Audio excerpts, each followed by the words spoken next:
समोर smart hub मध्ये आपल्या सगळ्यांचं खूप खूप स्वागत आहे। संस्कृत विषयाच्या या चॅनलवरती आपण पुन्हा एकदा भेटलो आहोत।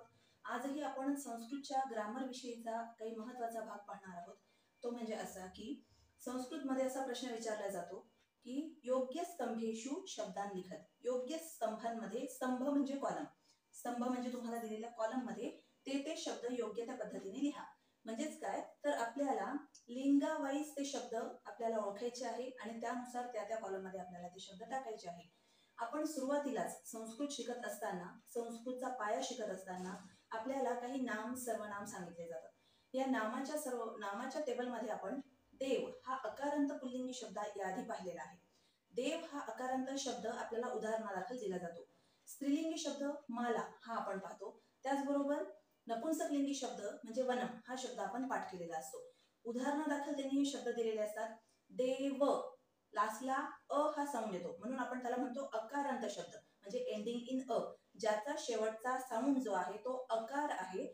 पुरुषांचे जास्त शक्यतोवर नाम हे अकारांत असतात, जसं रमेश, सुरेश, उमेश, माधव, कृष्ण, राम याच्या सगळ्यांच्या शेवटी अकार आहे, म्हणजे काना मात्र विलंटी असं काही शेवटी आलेलं नाहीये। अकारांत शब्द हे शक्यतोवर पुल्लिंगी असतात, म्हणजे पुरुषांचे नाव जे आहे ते अकारांत असतात। मग पुल्लिंगी शब्दांमध्ये अकारांत असा शब्द येतो आणि तो शब्द देव या नामाप्रमाणे चालल्यामुळे, देव या टेबलनुसार चालल्यामुळे, जसं देवः देवो देवः, एक देव, दोन देव, अनेक देव, देवं देवो देवान, एका देवाला, दोन देवाला, अनेक देवांना। आपण सिंग्युलर, ड्युएल आणि प्लुरल अशा पद्धतीने त्याचं वर्गीकरण केलं होतं। त्याचबरोबर आपण 7 विभक्ती सुद्धा पाहिलेल्या होत्या। यासाठी आपल्याला हे टेबल पाठ असणं आवश्यक आहे, कारण त्याची प्रथमा विभक्ती काय होते, ड्युएल फॉर्म म्हणजे द्विवचन काय होतं, एकवचन काय असतं हे आपल्याला माहित असणं गरजेचं आहे। आणि हे जर का आपण समजलो तरच आपल्याला योग्य त्या स्तंभांमध्ये, म्हणजे योग्य त्या कॉलम मध्ये आपल्याला ते शब्द वर्गीकरण करता येतात। तर प्रश्न असा आहे, शब्दांचे लिंगानुसार वर्गीकरण करायचे आहे। तर पेपर मध्ये येणारा प्रश्न असा असतो की सह, सा आणि तत् यानुसार आपल्याला हे वर्गीकरण करायचं आहे, म्हणजे पुल्लिंगी शब्द, स्त्रीलिंगी शब्द आणि नपुंसकलिंगी शब्द। आता पुल्लिंगी शब्द म्हणजे काय, इथे सह दिलेला आहे, तुम्हाला असं लिहून येत नाही, पुल्लिंगी शब्द असं काही येत नाही, तुम्हाला सह,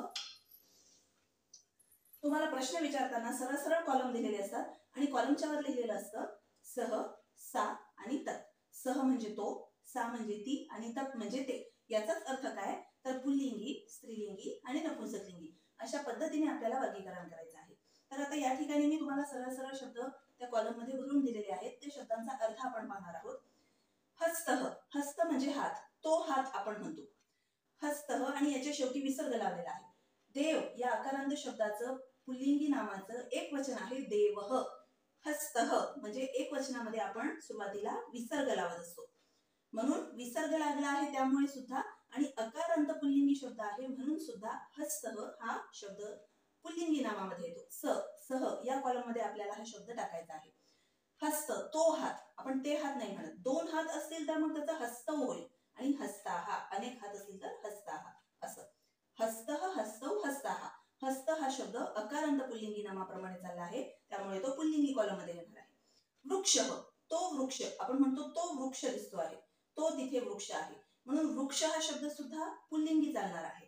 त्याचबरोबर एषः, एषः म्हणजे हा, संस्कृतच्या ग्रामर मध्ये आपण हे टेबल सुद्धा पाहिले होते। एषः, एषा, एषः, एतौ, एते, एषा, एते, एताः आणि एतत्, एते, एतानि असं पुल्लिंगी, स्त्रीलिंगी आणि नपुंसकलिंगी ह्या शब्दांचं आपण वर्गीकरण पाहिलेलं होतं। एषः म्हणजे हा आणि एषा म्हणजे ही, म्हणून एषः हा शब्द आपल्याला पुल्लिंगी कॉलम मध्ये टाकायचा आहे, हा आहे पुल्लिंगी शब्द। पुरुषः, अर्थात हा शब्द पुल्लिंगी आहे, एक वचनी आहे आणि पुल्लिंगी असल्यामुळे हा ह्याच वर्गीकरणामध्ये येईल सहजा। सह, सह म्हणजे पण तोच। अश्वः, अश्वः म्हणजे घोडा, अश्व याला विसर्ग सुद्धा लागलेला आहे आणि अश्व हा शब्द पुल्लिंगी आहे, म्हणून आपल्याला ह्या कॉलम मध्ये अश्व हा शब्द येईल। वृद्धः, वृद्धः म्हणजे एखादा म्हातारा व्यक्ती, तर वृद्धः म्हणजे हा पुल्लिंगी शब्द आहे आणि वृद्धा म्हणजे वृद्धा स्त्री, हा वृद्धा शब्द स्त्रीलिंगी मध्ये जाईल। वृद्धः, वृद्धा। आता स्त्रीलिंगी शब्द पाहूया आपण। पेटिका, स्त्रीलिंगी शब्द हे शक्यतोवर आकारांत आणि इकारांत असतात, जसं रमा, माला, राधा हे आकारांत आहे। नदी, मती हे इकारांत शब्द आहे। कवयित्री, शालिनी, मालिनी हे इकारांत शब्द आहे. तर स्त्रीलिंगी नावं हे शक्यतोवर आकारांत किंवा इकारांत असतात. त्यानुसार त्याचं वर्गीकरण या ठिकाणी आपण केलेलं आहे. माला हा शब्द जर का तुम्ही व्यवस्थित वाचला असेल तर आपल्याला कळेल की माला या शब्दामध्ये सुरुवातीचं जे एक वचन आहे तिथे विसर्ग लागत नाही. माला, माले, माला. अनेक असतील माला नावाच्या मुली तर आपण माला हा लिहितो. तर हे सुद्धा आपल्याला एकवचन द्विवचन माहित असणं गरजेचं आहे. त्यानुसार हा शब्द सुद्धा आपला चुकत नाही. पेटिका, नदी, कुपी म्हणजे विहीर, स्थालिका म्हणजे दिश, सा म्हणजे ती आणि वृद्धा म्हणजे वृद्ध महिला. अशा पद्धतीने या शब्दांचा आपण सा या कॉलम मध्ये म्हणजे स्त्रीलिंगी शब्दांच्या कॉलम मध्ये आपण वर्गीकरण केलेले आहे. आता आपण पाहणार आहोत नपुंसकलिंगी शब्द. तर आपल्याला प्रश्नपत्रिकेमध्ये तत् हा शब्द दिलेला असतो. तत् म्हणजे ते, तो, ती, ते म्हणजे नपुंसकलिंगी. आपण एखादी वस्तू ते तिथे आहे ते पुस्तक असं आपण म्हणतो. तर तेव्हा त्या शब्दांचं वर्गीकरण आपल्याला नपुंसकलिंगी शब्दांमध्ये करायचं आहे. पात्रम म्हणजे भांड, पुस्तकम म्हणजे पुस्तक, फलम म्हणजे फळ, तत् म्हणजे ते, यानम म्हणजे वाहन किंवा गाडी, पुष्पम म्हणजे फूल, उदरम म्हणजे पोट, वनम म्हणजे जंगल.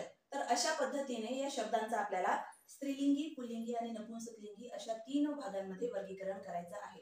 तर हा प्रश्न चुकता कामा नये मुलांचा, कारण त्यासाठी आपल्याला 3 प्रकारचे टेबल म्हणजे स्त्रीलिंगी, पुल्लिंगी, नपुंसकलिंगी असे 3ही प्रकारचे टेबल आपल्याला माहित असणं गरजेचे असतात. आणि वर्गीकरण करणं अतिशय सोपं आहे. फक्त आपल्याला शब्द माहित असणं आणि त्याचं एकवचन, द्विवचन, बहुवचन यानुसार काय विभागणी होते ते सुद्धा माहित असणं गरजेचं आहे. आणि यासाठी वाचन अतिशय गरजेचं आहे. तर अशा पद्धतीने आपल्याला हा प्रश्न 2 मार्कासाठी येतो. कमीत कमी 2 मार्कासाठी 8वीच्या विद्यार्थ्यांना हा प्रश्न येतो. त्यामुळे मुलांनी टेबल पाठ करणं अजिबात विसरता कामा नये. टेबल हे पाठ असलेच पाहिजे, कारण पुढच्या वर्गाला अजून टेबल पाठ करायला असतात. उकारांत आहे, इकारांत आहे, असे बरेचसे टेबल त्यांना पाठ करायचे असतात. पण बेसिक देव, वन, माला हे 3 टेबल पाठ असणं अत्यंत गरजेचे आहे. तर यानुसार आपल्याला हा प्रश्न सोडवता येईल. तुम्हाला आजचा भाग कसा वाटला ते मला जरूर कळवा. अजून काही तुमच्या डिफिकल्टीज असतील, काही प्रश्न जर का तुम्हाला कळत नसतील तर ते सुद्धा सांगा. आपण ते सुद्धा प्रश्न आपण इथे सोडवून घेऊ. असंच माझं चॅनल पाहत राहा, सबस्क्राईब करा, आपल्या मित्रमैत्रिणींमध्ये सुद्धा ही लिंक शेअर करा. लवकरच भेटूया पुढच्या विषयासोबत. तोपर्यंत नमो नमः.